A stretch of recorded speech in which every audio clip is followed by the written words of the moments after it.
दोस्तों, कभी किसी ने सोचा था कि दुनिया की सबसे ताकतवर ताकतें मिलकर भारत को घुटनों पर ला देंगी और भारत चुपचाप हार मान लेगा?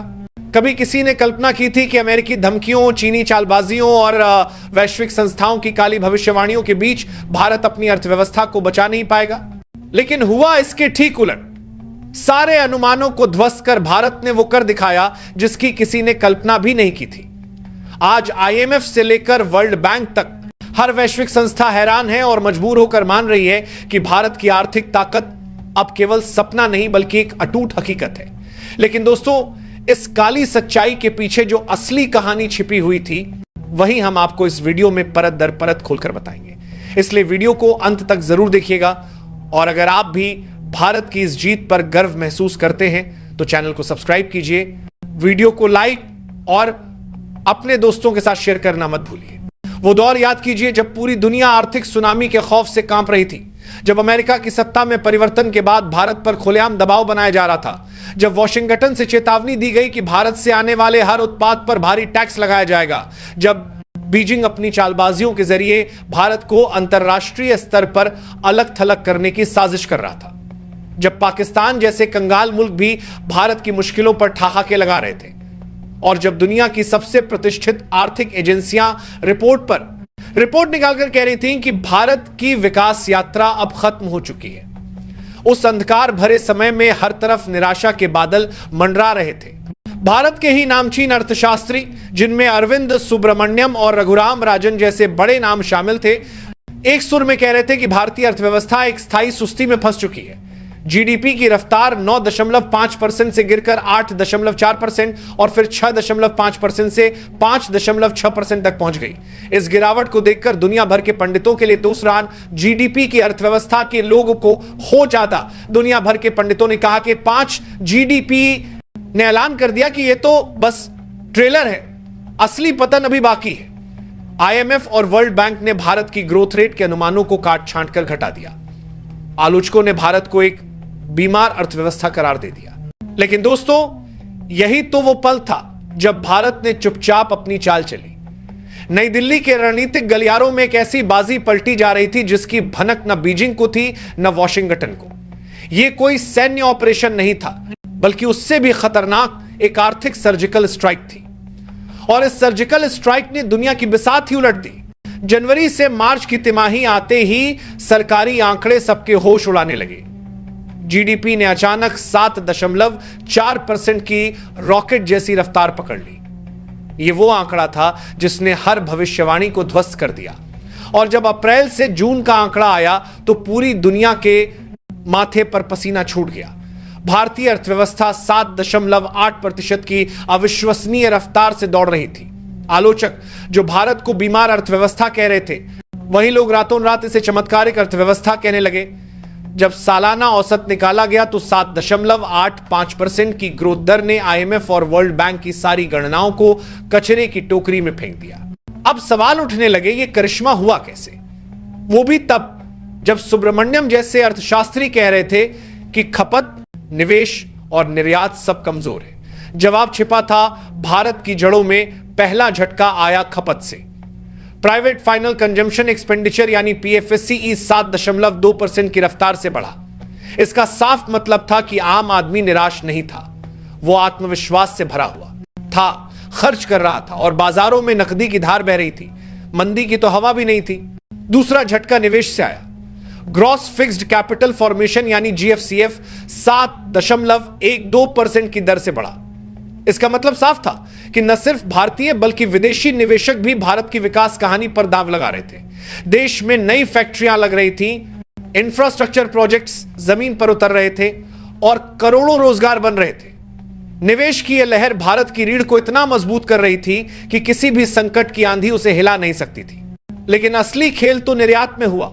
जब ट्रंप ने भारत पर भारी टैरिफ लगाने की धमकी दी तो आलोचकों ने फिर से शोर मचाना शुरू कर दिया कि भारत का निर्यात क्षेत्र अब धराशायी हो जाएगा। शुरुआती आंकड़े भी यही कहानी बता रहे थे। भारत का गुड्स एक्सपोर्ट लगभग स्थिर था, लेकिन असली मास्टर स्ट्रोक पर्दे के पीछे खेला जा रहा था। भारत ने माल के बजाय सेवाओं के निर्यात पर पूरा जोर लगा दिया। सेवाओं का निर्यात यानी इट, सॉफ्टवेयर, डिजिटल कंसल्टेंसी और फाइनेंशियल सर्विसेज ने 13% की बिजली जैसी रफ्तार पकड़ी और कुछ ही सालों में भारत का सर्विस एक्सपोर्ट उसके माल निर्यात के बराबर आ गया। यही था भारत का ब्रह्मास्त्र। चीन ने दशकों तक दुनिया की फैक्ट्री बनकर बाजार पर कब्जा किया, लेकिन वो कभी भी सेवाओं का बादशाह नहीं बन सका। भारत ने उसी खाली जगह को भुनाया और पूरी दुनिया में टेक्नोलॉजी और सर्विस सेक्टर का सम्राट बन बैठा। यहीं से वैश्विक शक्ति संतुलन बदलने लगा। अब अमेरिका और चीन समझने लगे कि भारत को रोकना इतना आसान नहीं है।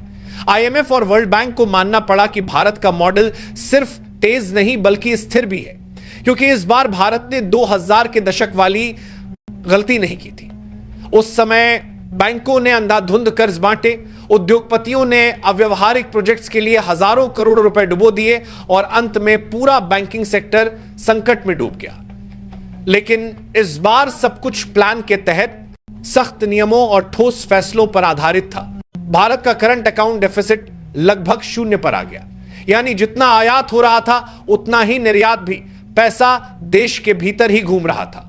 यह एक ऐसी ऐतिहासिक उपलब्धि थी जिसने भारत को पाकिस्तान, श्रीलंका और बांग्लादेश जैसे कर्जदार मुल्कों से मीलों आगे खड़ा कर दिया। जब ये देश आईएमएफ से चंद अरब डॉलर के लिए गिड़गिड़ा रहे थे, भारत मजबूती से अपनी शर्तों पर खड़ा था। अब बड़ा सवाल सामने आया, भविष्य में क्या होगा? क्या अमेरिकी टैरिफ भारत को रोक पाएगा? जब विशेषज्ञों ने इसका विश्लेषण किया तो जो सच सामने आया उसने वॉशिंगटन के भी होश उड़ा दिए। पाया गया कि यदि अमेरिका भारत से आने वाले हर उत्पाद पर 50% टैरिफ भी लगा दे तो भारत की जीडीपी पर मात्र 0.5% का असर पड़ेगा। इसका मतलब साफ था कि भारत अब किसी एक देश पर निर्भर नहीं रहा। उसने यूरोप, अफ्रीका और लैटिन अमेरिका में अपने बाजार तैयार कर लिए थे। यह था नया भारत, एक ऐसा भारत जो अब किसी की शर्तों पर नहीं चलता बल्कि पूरी दुनिया को अपनी शर्तों पर नचाता है।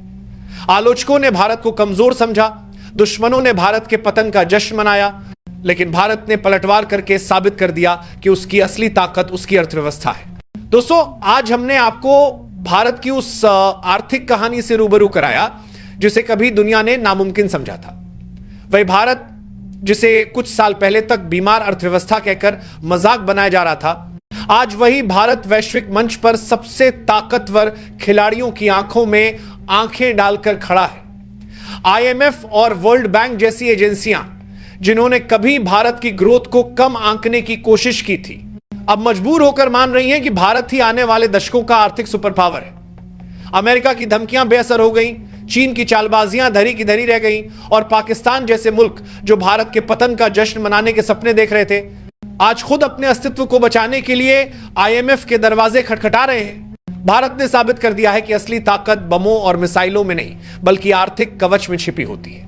यही आर्थिक कवच अब इतना अभेद्य हो चुका है कि कोई भी दुश्मन इसे तोड़ नहीं सकता। भारत ने अपने लोगों की मेहनत, सेवाओं के निर्यात की ताकत और निवेशकों के विश्वास को मिलाकर वो आर्थिक सुदर्शन चक्र चला दिया है जो बीजिंग से लेकर वॉशिंगटन तक हर महाशक्ति के लिए सिरदर्द बन चुका है।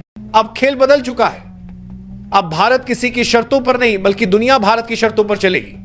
आज अगर ट्रंप 50% टैरिफ की धमकी देते हैं तो भारत बिना झुके कह सकता है, रख लो अपनी धमकी अपने पास, हम अफ्रीका, यूरोप और लैटिन अमेरिका में नए बाजार बना लेंगे।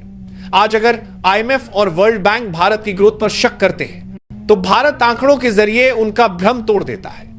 और आज अगर चीन ये सोचता है कि वह अपने कारखानों से भारत को पीछे छोड़ देगा तो उसे समझना होगा कि भविष्य का साम्राज्य मशीनों से नहीं दिमागों से चलता है और भारत के पास वह पूंजी सबसे ज्यादा है। यह नया भारत है, आत्मविश्वासी, अजय और अडिग। यह वही भारत है जो अब किसी आर्थिक सुनामी से डरने वाला नहीं बल्कि खुद पूरी दुनिया के लिए नई दिशा तय करने वाला है।